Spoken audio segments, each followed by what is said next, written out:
បាទសួស្តីបងប្អូនយើងចូលទៅដល់វិញ្ញាសាទី3ដែលមានទស្សនៈមួយបានលើកឡើងថារឿងព្រេងប្រជាប្រិយខ្មែរជារឿងបានផ្ដល់នៅការកំសាន្តនិងបានផ្ដល់នៅតម្លៃអប់រំ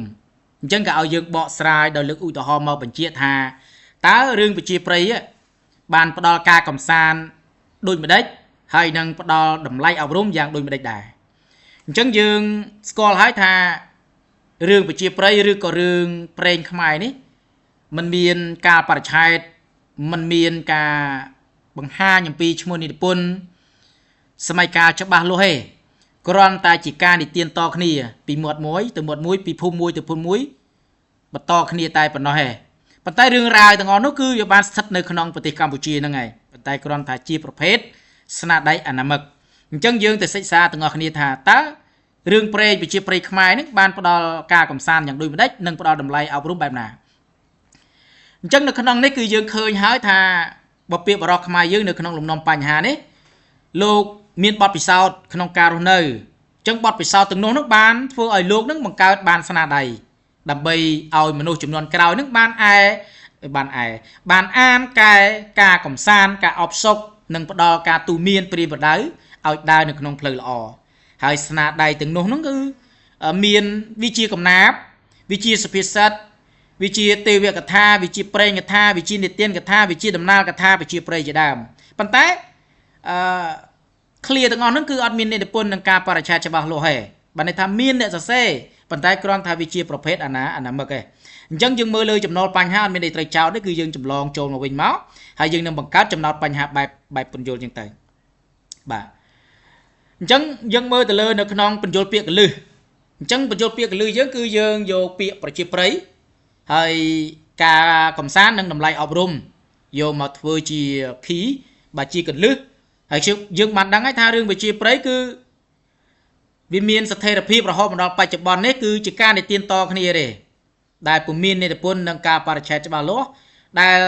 ជារឿងសាមញ្ញក្នុងការប្រើប្រាស់ពាក្យពេចន៍ងាយស្ដាប់ហើយនិងងាយយល់ដល់ពេលការកំសាន្តគឺការរំសាយទុកកង្វល់ការលំហែសប្បាយរីករាយការបន្ធូរអារម្មណ៍អញ្ចឹងទៅដល់ពេលតម្លៃនៃការអប់រំគឺបានបំផុសណាគេគឺអ្វីដែលការហាត់ចិត្តការជួសជុលទៅលើកិរិយាមេរយាទការទូមានព្រានប្រដៅបាទឲ្យដើរនៅក្នុងផ្លូវត្រូវកន្លែងនេះគឺព្រានប្រដៅណាបាទអញ្ចឹងយើងយកខ្លឹមសារវានោះមកខំបាញមកបញ្ចូលគ្នាមកបានន័យថាគ្រប់អត្ថបទក្នុងការតាក់តែងប្រជាប្រិយខ្មែរហ្នឹងសិតតែសរសេរឡើងដើម្បីនឹងផ្ដល់នៃការអប់រំដល់អ្នកអានអ្នកសិក្សាការកំសាន្តការកែការអបសុកបាទបន្ធូរអារម្មណ៍ប៉ុន្តែការកំសាន្តការបន្ធូរអារម្មណ៍ទាំងអស់ហ្នឹងគឺវាបានបង្កប់នៅតម្លៃដើម្បីឲ្យយើងទទួលបាននៅចំណេះដឹងបាទទៅលើការត្រេះរិះពិចារណាការដោះស្រាយនៅបញ្ហានិងនៅសិលធម៌អីផ្សេងៗឲ្យប្រព្រឹត្តនៅក្នុងផ្លូវត្រូវជាដើមទៅយើងចូលទៅដល់ការបកស្រាយអញ្ចឹងបកស្រាយគឺយើងដឹងហើយថាយើងនឹងធ្វើការបែងចែកជាពីរផ្នែកទៅពាក្យពន់ជាមួយនឹងរឿងប្រជាប្រិយបានផ្ដល់ការកំសាន្តហើយនឹងរឿងប្រជាប្រិយបានផ្ដល់នៅការអប់រំអញ្ចឹងនៅក្នុងន័យនេះគឺយើងនិយាយឲ្យបានបង្ហាញឲ្យដឹងថាការកំសាន្តយ៉ាងម៉េចគឺយើងធ្វើឲ្យយើងមានសំណើចការកំសាន្តធ្វើឲ្យយើងអានទៅខឹងចំណុចតួអង្គណាមួយអញ្ចឹងទៅកំសត់ហូរទៅភ្នែកអញ្ចឹងទៅរីករាយសប្បាយកំប្លុកកំប្លែងទៅតាមសកម្មភាពដំណើររឿងនិងសកម្មភាពរបស់តួអង្គដល់ពេលតម្លៃនៃការអប់រំនឹងឲ្យយើងយល់ដឹងអំពីជីវភាពនៃការរស់នៅរបស់ប្រជាជនខ្មែរដែលយើងបានដឹងអំពីដំណើររបស់តួអង្គតាមរឿងនីមួយៗហើយក្នុងនោះបានបង្កប់ឲ្យយើងថាចេះប្រកាន់ភាពកតញ្ញូចំពោះអ្នកមានគុណស្គាល់ពីផ្នត់គំនិតប្រជាជនខ្មែរទៅលើប្រពៃណីទំនៀមទម្លាប់ជំនឿអញ្ចឹងទៅហើយស្គាល់អំពីទីតាំងភូមិសាស្ត្រប្រវត្តិសាស្ត្រដែលមាននៅក្នុងប្រទេសកម្ពុជាឲ្យចេះរួបរวมសាមគ្គីបាទរួបរวมកម្លាំងគ្នាឯកភាពគ្នាជាដើមអញ្ចឹងទៅអញ្ចឹងយើងធ្វើការញែកបាទការកំសាន្តបាទបែបសំណើចកំប្លុកកំប្លែងសប្បាយរីករាយធ្វើឲ្យយើងអានហ្នឹងគឺផ្ទុះសំណើចអញ្ចឹងទៅអញ្ចឹងយើងមើលលើរឿងគង្ហៀនធនជ័យភ្នំប្រុសភ្នំស្រីចចកនិងកំពឹសសង្គ្រាមគីងគក់និងតាព្រំរឿងនេះសិតតែជារឿង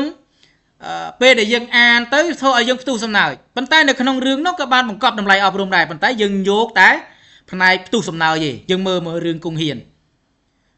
សម្រាប់ខ្លាប្តីខ្លួនឯងហ្នឹងនាងលោកគង់ហ្នឹង សម្រាប់ខ្លះគាត់ញ័រដៃញ័រជើងរះអាចរះនោមទៅពូនៅក្នុងរូងឈើទៅច្បាំងសង្គ្រាមទៅរះអាចរះនោមលើក្បាលដំរីទៅសម្រាប់កពើប្រពន្ធភ័ក្រពីក្រោយពេលយើងអានទៅយើងផ្ទុះកំណាយបានន័យថាប្រពន្ធប្តីហ្នឹងគឺកំសាប៉ុន្តែត្រូវបានប្រពន្ធហ្នឹងគឺគាត់ជំរុញអញ្ចឹងវាធ្វើឲ្យយើងអ្នកអានអ្នកមើលហ្នឹងផ្ទុះសំណើចបាទដល់ឡែកលើរឿងធនជ័យបាទធនជ័យហ្នឹងគឺសរសើរនឹងរឿងវែងជាងគេតិចបាទអញ្ចឹងធនជ័យគឺតួអង្គធនជ័យហ្នឹងឯងផ្សាញ់សទ្ធិបាទរឹសអាចសេះដាក់នៅក្នុងថងយាមបាទមួយទៀតគឺពីនៃអ្នកដែលថាមាន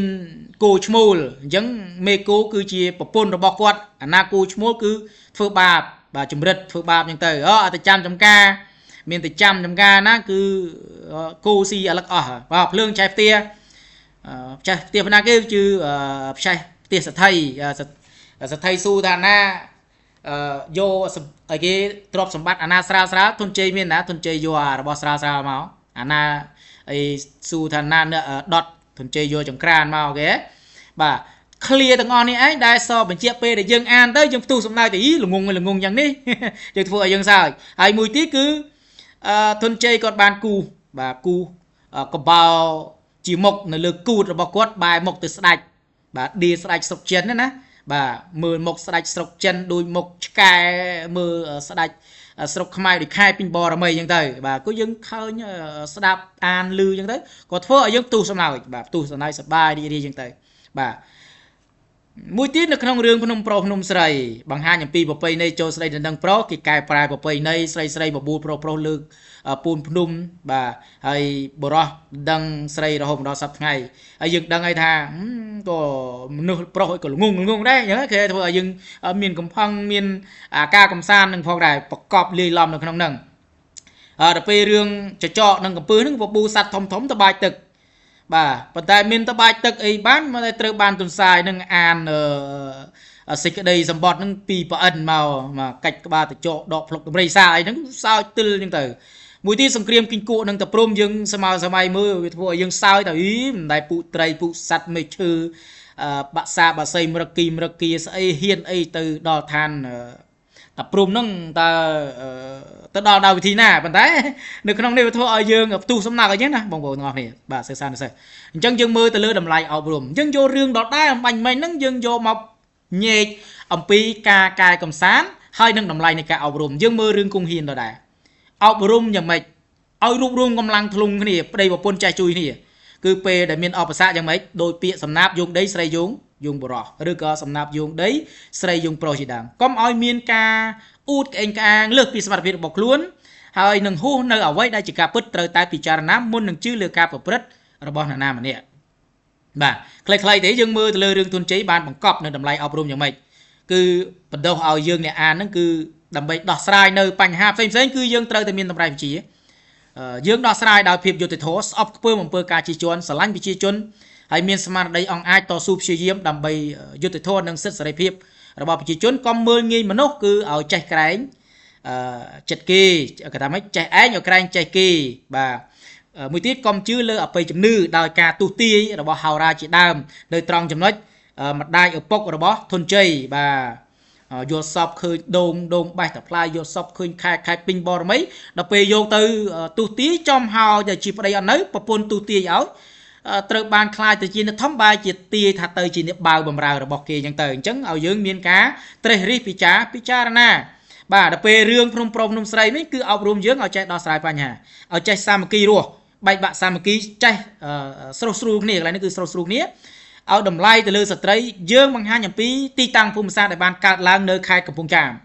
បាទនេះទីតាំងភូមិសាស្ត្រហើយយើងយល់ដឹងអំពីវប្បធម៌របស់ខ្មែរយើងដែលមានការផ្លាស់ប្ដូរពីរបបមេដាធិបតេយ្យទៅជារបបបៃតាធិបតេយ្យពីមុនគឺថាយកមេជាធំហើយយើងត្រូវចេះទទួលស្គាល់ការពិតកុំមើលងាយមើលស្រាលអ្នកដទៃថាគេបាទមានកម្លាំងខ្សោយជាងខ្លួនចេះឬបំរាស់ពីបញ្ហាផ្សេងនិងការគោរពពាក្យសច្ចៈបាទដោយឡែកយើងមើលរឿងចចកនឹងកំពឹសបានប្រកបតម្លៃអប់រំយ៉ាងម៉េចឃើញទេគេឲ្យចេះជួយគ្នាក្នុងគ្រាមានអាសន្នចេះដោះស្រាយបញ្ហានៅពេលជួបឧបសគ្គឬក៏ធ្វើអ្វីត្រូវត្រីរិះពិចារណាដឹងច្បាស់ថាចំណេះជីកឯងដោយសัตว์ពួកទាំងអស់ហ្នឹងវាទៅបាច់ទឹកនឹងដើម្បីធ្លុកនឹងដើម្បីស៊ីសัตว์នៅក្នុងទឹកនឹងប៉ុន្តែចុងក្រោយគឺ បាទតម្រៃជីកអាយហ្នឹងឯងមួយទៀតតម្លៃអប់រំតាមរយៈរឿងសង្គ្រាមគីងគក់និងតព្រំបាទឲ្យយើងចេះសាមគ្គីសត្វក៏ដោយរុក្ខជាតិក៏ដោយបាទមច្ឆាក៏ដោយបាទយើងត្រូវតែចេះតស៊ូឬបំរាស់អំពីអង្គើអយុធធម៌ជិះជាន់រៀបចំផែនការឲ្យបានច្បាស់លាស់គោរពពាក្យសច្ចៈហ៊ានពលិជីវិតដោយទូយ៉ាងសត្វទាំងអស់ហ្នឹងគឺថានៅក៏ស្លាប់ទៅក៏ស្លាប់ដូច្នេះហើយពាក្យលីជីវិតក្រៃលុយបានលទ្ធផលទៅពេលកម្លាំងសាមគ្គីគឺទទួលបានលទ្ធផលមែនគឺប្រអិនបានបង្អល់ទឹកភ្លៀងហើយពួកគេចាស់ជ្រើសរើសមេដឹកនាំល្អទៀតបាទឃើញទេបាទអញ្ចឹងគីងគក់ប៉កែមែនទេសង្គ្រាមគីងគក់នឹងតព្រំបានន័យថាគីងគក់ប៉កែមានគំនិតក្នុងការដឹកនាំ leadership ដ៏ល្អយើងចូលដល់ការសរុបមតិឬក៏សរុបសេចក្តីឬក៏សរុបខ្លឹមសារយើងឃើញថាអក្សរសិល្ប៍ប្រជាប្រិយពិតជាបានផ្ដល់ការកំសាន្តពិតមែនហើយក៏បានបង្កប់ខ្លឹមសារអប់រំដែរព្រោះរឿងនីមួយៗគឺធ្វើឲ្យយើងអានធ្វើឲ្យយើងនឹងសប្បាយធ្វើឲ្យយើងនឹងគឺទទួលបាននៅតម្លៃអប់រំដើម្បីឲ្យយើងចេះដោះស្រាយនៅបញ្ហាផ្សេងៗជាដើមបាទយើងចូលទៅដល់សេចក្តីបញ្ចប់គឺវាតម្លៃប្រធានយើងឃើញថាប្រធាននេះបានបង្កប់ខ្លឹមសារណាទាំងឃើញភាពសប្បាយរីករាយហើយនឹងតម្លៃអប់រំដល់អ្នកសិក្សាហើយសេចក្តីបញ្ចប់ត្រង់ចំណុចមតិផ្ទាល់ខ្លួននឹងគឺក្នុងនាមយើងជាកូនខ្មែរត្រូវអានអក្សរសិល្ប៍វិទ្យាប្រៃឲ្យបានច្រើនស្វែងយល់ដឹងអំពីអត្ថប្រយោជន៍ទោះបីរឿងនេះពុំមានការបរិច្ឆេទនឹងនិពន្ធច្បាស់លាស់ក៏ពិតមែនប៉ុន្តែវាបានបង្កប់នៅតម្លៃអប់រំទុកជាគតិត្រេះរិះពិចារណាបាទលើកស្ទួយនឹងការពារថែរក្សាអក្សរសាស្ត្រនិងវប្បធម៌របស់ខ្មែរឲ្យបានគង់វង្សបាទ